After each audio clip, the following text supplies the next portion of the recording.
Welcome to our presentation on navigating remote and hybrid learning. My name is Dawn Erickson. This is Alicia Funes, and we are two of the school counselors at East Leiden High School. I think it goes without saying that we've all experienced an incredible amount of change over the past year. Remote and hybrid learning has been a big change that has presented a lot of challenges. The Student Services team has offered 3 different workshops to students throughout the school year to help them with some of these challenges, like routines and organization and keeping track of emails and time management. So the purpose of this recorded presentation is to summarize key parts from each of those workshops that we offered into one video resource that will help students finish strong during Q4. We hope that this will be a resource for students, teachers, and parents. All right, so based on our experience with students who are having success in coursework throughout remote and hybrid learning, we're finding that there are actually 3 overarching foundational elements that have helped students do well each quarter. So basically, there's really 3 things that these students are doing, and they're finding a little bit more success than they maybe would have otherwise. Those 3 things are, number 1, creating and using a designated workspace. 2, establishing or practicing a daily routine. And then finally, using their camera if and when possible. So let's think about creating and using a designated workspace. We know that our students are learning from a variety of locations from their homes. Some wake up and choose to remain in bed or on the couch. Some stay in their room with some just stay and work in their room, and others move to a different room. And others are learning from a desk or a table.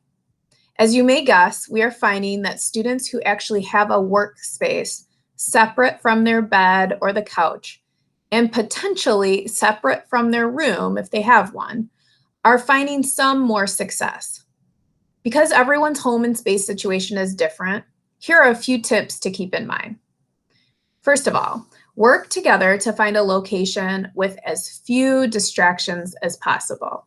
So, for example, if you're tempted to go back to bed or to nap, avoid an area where you can do that. If you're tempted to play video games, avoid those areas. If there are any other family members around, think about, is there a location away from the talking and the activities that's going on with those family members?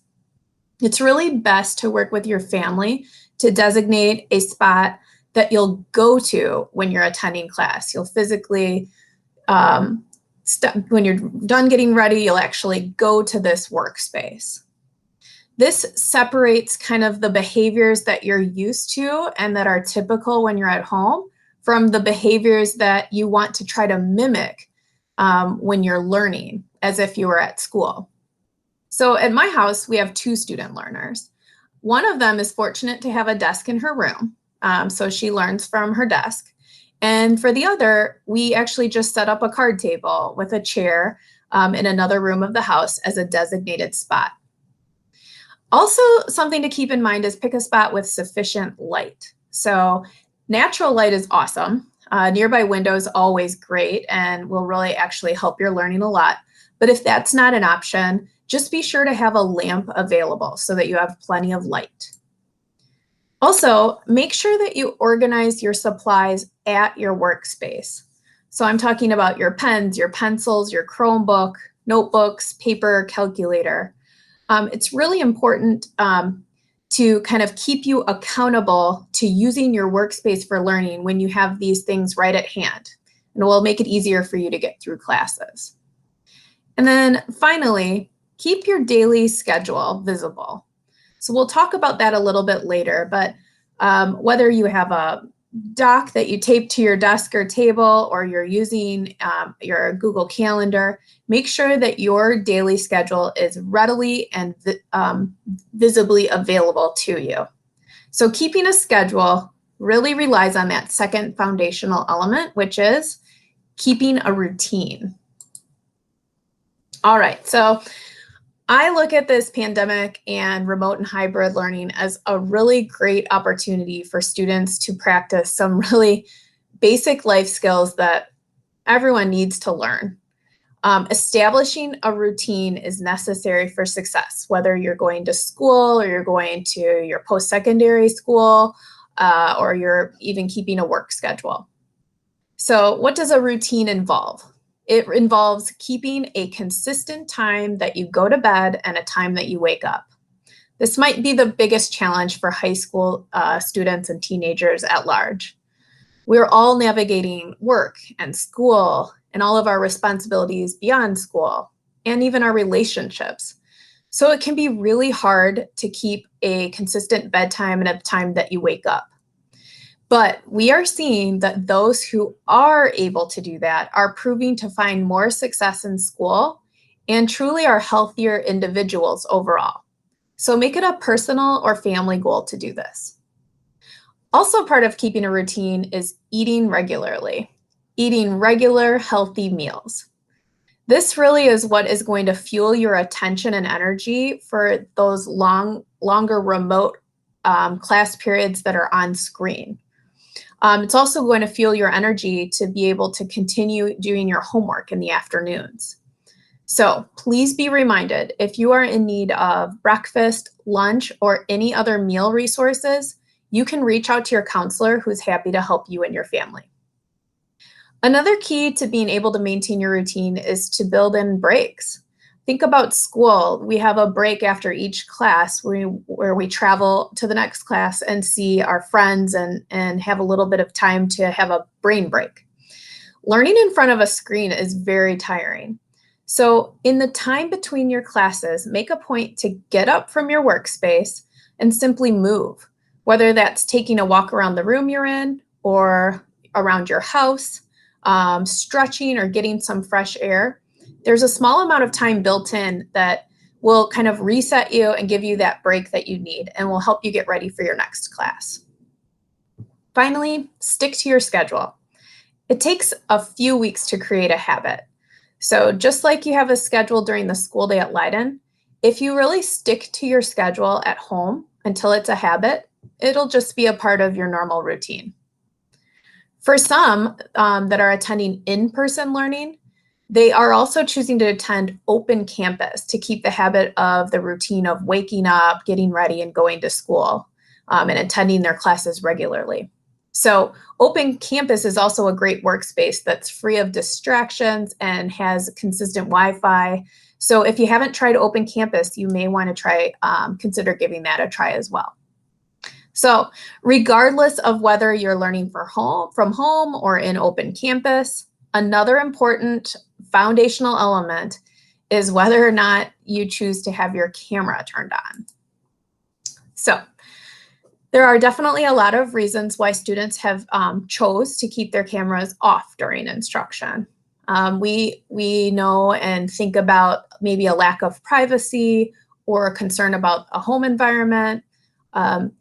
During first semester, we saw a lot of simply peer pressure. When most students on the class and on the video have their cameras turned off, then it seemed like the norm. So students simply followed the norm.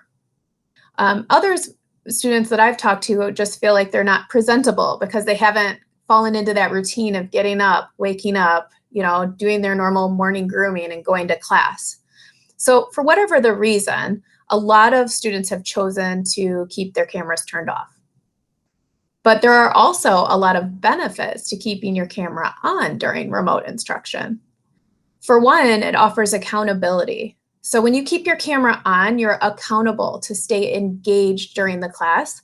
It's a reminder that your teacher is visually interacting with you, and your teacher can also support you and tell if you're being distracted. Another reason is it just provides good connection and communication during this time of more isolation than we're really used to. Allowing your teachers and students to see you during class can help them better connect with you.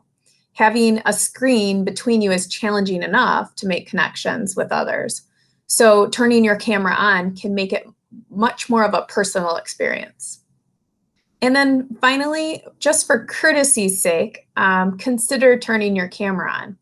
Your teachers miss you. They really enjoy the interaction and they miss that the most. Your teacher would really appreciate seeing your face during class. It can be tough teaching to a bunch of blank screens. So if it's possible for you to have your camera on and you don't have any other barriers, this is another element that will help you to find more success.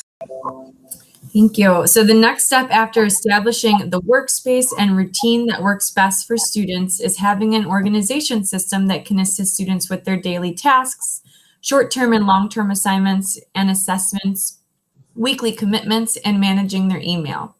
The key to developing an organization system is implementing realistic tools that you can integrate into your daily routine. Together, we'll navigate through email, Google Calendar, and some tools to help you organize your tasks. So let's start with email. Managing email may seem overwhelming at times as it's a primary form of communication. But once you get into the habit of checking and organizing your email daily, the relief can follow you way beyond high school.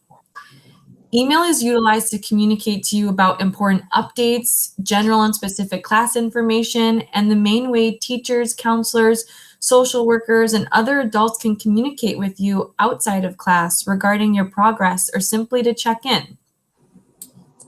Email should also be utilized by you to communicate.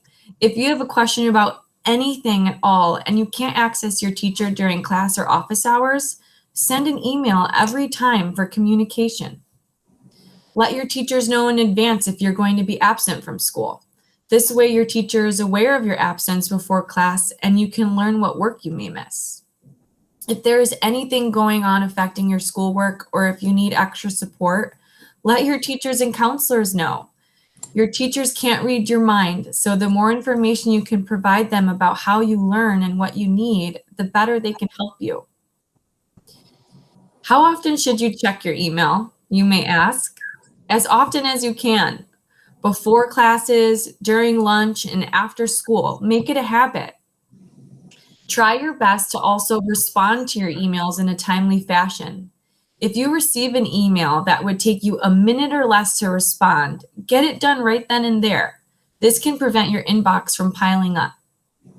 If you read an email that will take you more than a minute to respond, use your longer breaks like lunch, before, after school, study hall, and the weekend.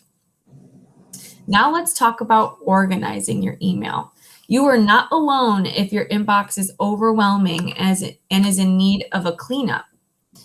Start with getting rid of spam or unwanted emails. You may receive constant emails from a specific sender. If the information you are receiving is not helpful to you, you can unsubscribe. Look for the link at the bottom of the email. So here in a student inbox, we have a spam email. You can click the unsubscribe button or click this exclamation point to report a spam email and it will disappear from your inbox. Now, let's review starring, labeling, and filing. Filing and labeling your emails can really help with organizing your inbox.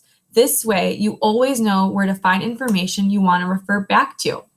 So let's start with this student's basketball season schedule. You're going to want to hold on to that. And look, this student already has a folder for basketball. So what you would do is click on the email, click on this file to move, and you click the file basketball, and there it is stored for further reference. You can see this student also just joined a club, and you have some important information here, but there's no file yet for a club. So let's go over how to add a label. If you go down, you can create a new label, enter the name of the label, create it, and you can see it pops right back up. If you're into color coding your labels, you can do that here. Now you can store your club information in your club file, for later reference. Okay, let's go over some other email labeling and filing and starring. So you can see we have an important school update that we're going to want to hold on to, along with Mr. Weiner, our technology director, just sent us some important Q4 info. I don't have time to review it right now, so I'm going to star both of these so that I know to come back to them. I have 2 other homework-related emails in my inbox that I want to take care of right away. So I see that I have a biology long-term project that I can't work on quite yet because I'm prioritizing my global studies homework due tomorrow. So I'm going to store my biology long-term project information in my homework folder. This way, I know to come back to it to complete closer to the due date. Global studies homework due tomorrow. If you want to keep your inbox clean, you can totally put it into your homework file along with your other homework. But since this is due tomorrow, I'm going to keep it in my inbox and give it a star so that I know to come back to it as soon as I get home. Okay, the goal is to keep your email clean and have things in places that you can always refer back to. Now that your inbox is cleaned, you can start organizing your daily and weekly tasks. Trying to keep track of all of your assignments and responsibilities may be difficult without using a tool to help you out. Organizing your tasks with a list can make everything much more manageable and help you feel grounded. Seeing a clear outline of your completed and uncompleted tasks will help you feel organized and stay mentally focused. You have tools included right in your email that you can use to organize your tasks. You can see on this right toolbar, you have this task list. This pops up this window here where you can organize your daily and weekly tasks. So you can see this student already has their global studies task here. They have some things to do at home, a PE workout that they want to get done, and setting up that meeting for that long-term biology project. This student also would like to add a task to make a virtual appointment with their counselor. This way they can remember to do so before the end of the school day. The great thing about having a task list is that you can feel accomplished as soon as you're done with the task. So if you completed your PE workout for the day, you can go ahead and mark the check and poof, it disappears. It's completed. And now you only have your other 4 tasks to focus on. In addition to your task list, you also have a Google Keep function on your email. If you click this Google Keep, this organizes your tasks in different colored Post-its, if you want to call them, or different colored boxes. And so you could see this student has a box for global studies, PE, and biology so far with tasks included. If you want to have Google Keep as a whole web page and keep this open on your browser, you can do so in this format as well. If you want to add a note to your Google Keep, you can simply do so in this toolbox here. So you can title it and add a new class or whatever area you need to create tasks for. Add the task, click close, and now you have a whole new box for algebra. If you're into color coding like I am, you can go ahead and click a color so that it changes. And if you always want algebra as one of your boxes, you can click this pin so that it stays up with the rest of your classes. So Google Keep is another great tool that you can access straight from your email that we showed you here.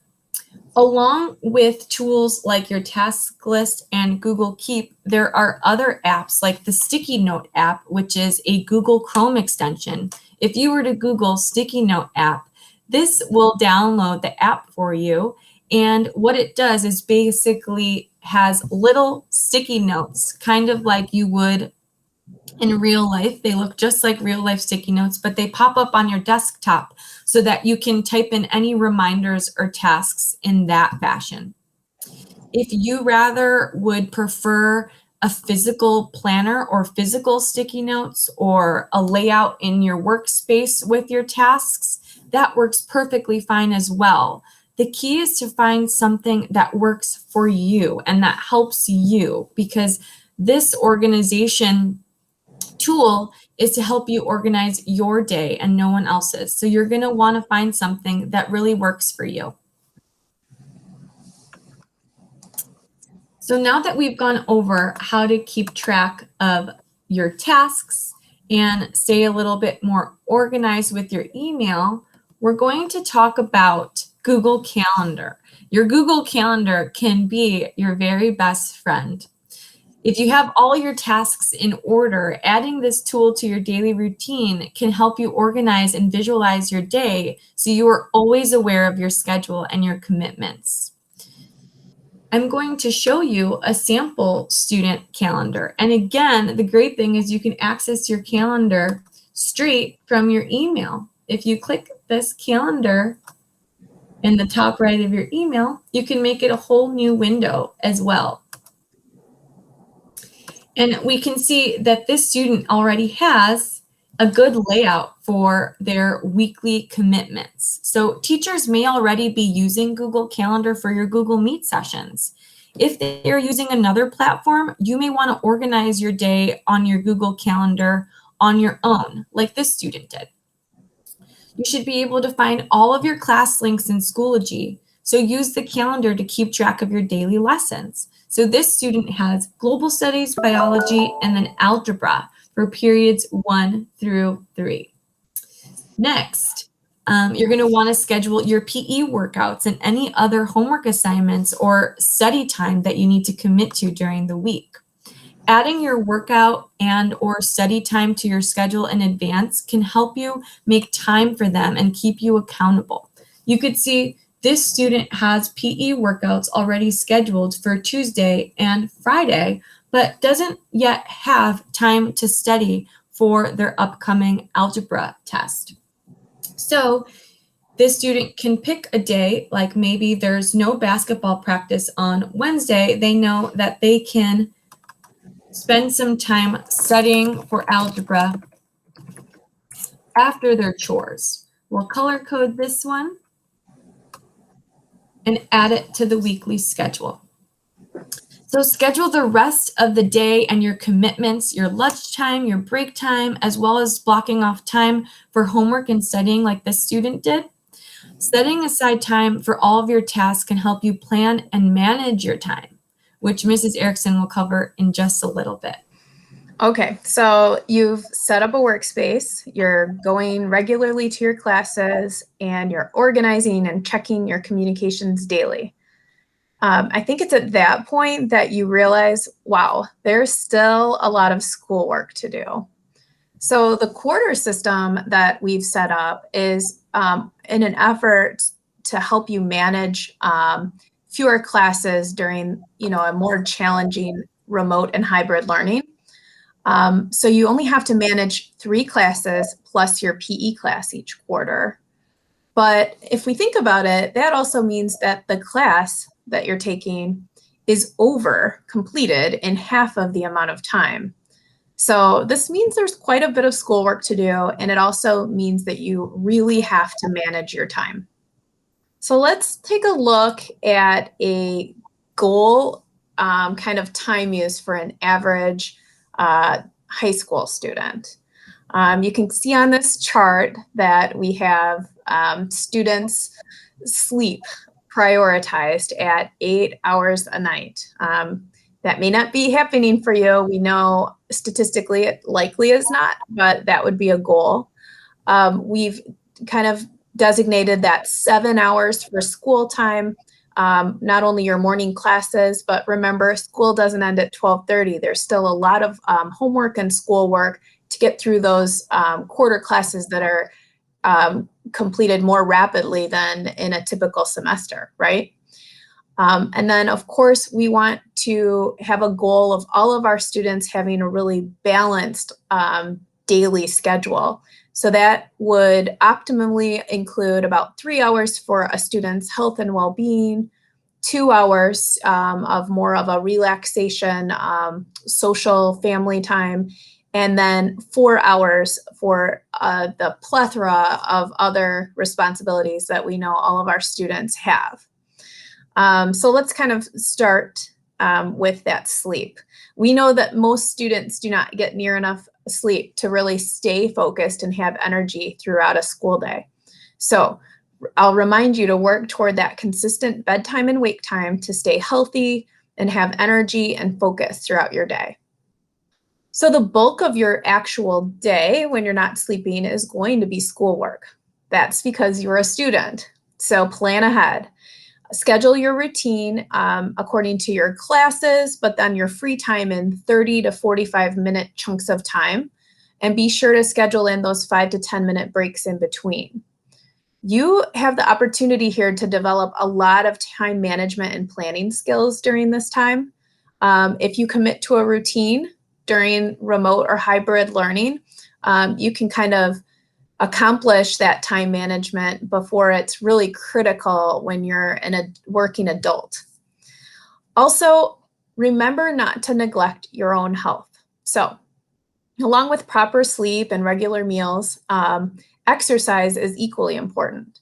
A routine is what's going to help you stay mentally and physically healthy. So include brain breaks as part of your routine. Then family and social contact are also obviously super important during this time of the more isolation than we've typically experienced. So really make an effort to connect with others who can help support your own emotional and mental health and well-being. This is really important for us to reach out and connect with others as much as possible. So check in virtually, take advantage of the nice weather that's coming up here, and just do your best to give yourself that social interaction as much as that you're able to. And then, of course, you can't neglect your other responsibilities. So we know that many of you have daily chores or responsibilities in your home, and a lot of you have jobs as well. This is why sticking to a daily schedule is so important. It'll help you keep yourself balanced. And if you're feeling overwhelmed, we just want to remind you to reach out to your teachers and your counselor for any help. And we're here for you, and we're happy to help you.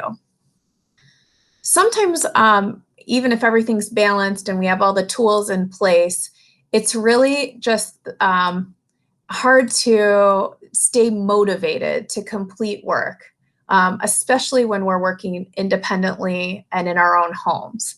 This is actually another one of the greatest challenges that we find our students facing, really just ignoring that procrastination and staying motivated to keep on a task. So if you're naturally a procrastinator, this year it's probably been pretty tough for you. So it's important not to wait until the last minute to complete tasks and projects. To help those of you who struggle with this, kind of think about these 3 Ds. So the 3 Ds are: 1, when is it due? 2, how difficult will it be for me to get the work done?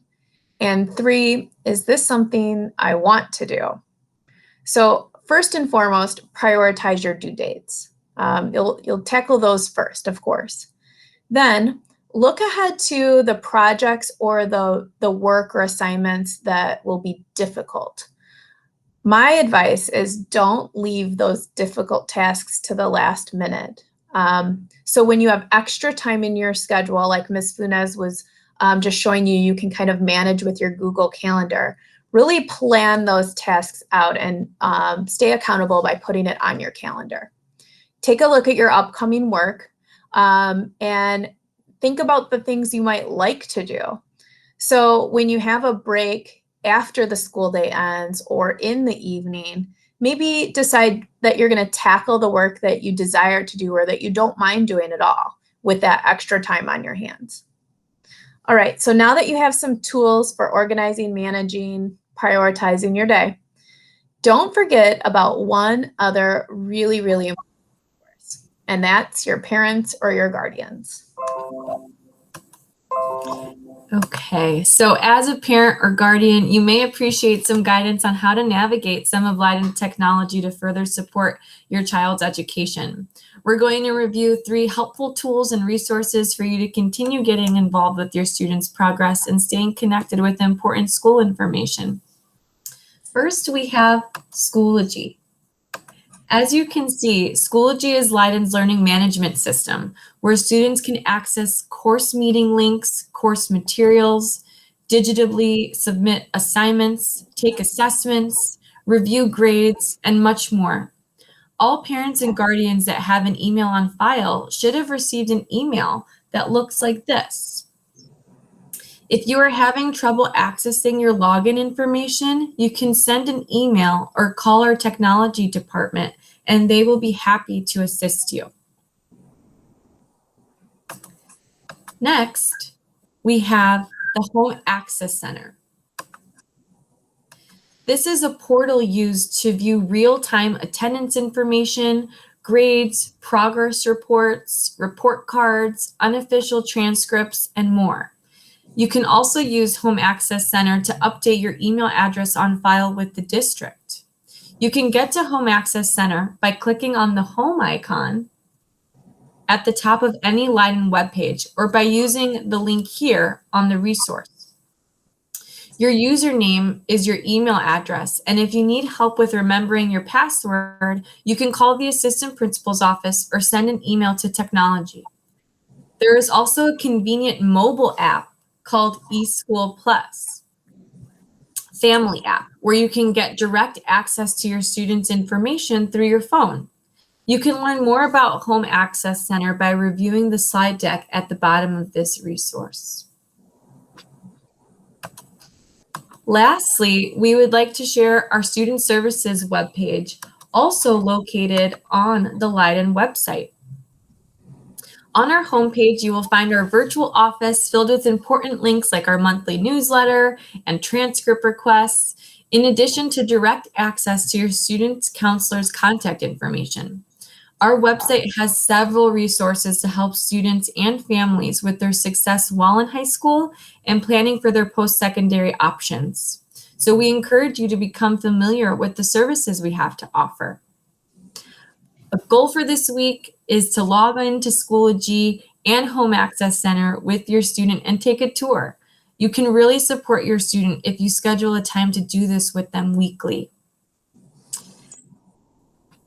We will add this presentation that we are going over together so that you can access all of these helpful resources under our quick links on the Student Services page. So please refer back to our presentation to connect with any of the helpful information we shared with you today.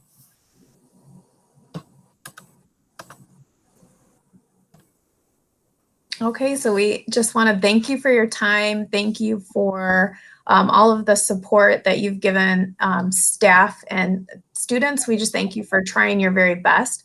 So if you have any questions about the resources we went over or the tools that we highlighted today, don't hesitate to reach out to your child's counselor. We have the number right here. And of course, you can view this presentation, like Ms. Funes said, on the Student Services website where all the resources will be. Thank you so much.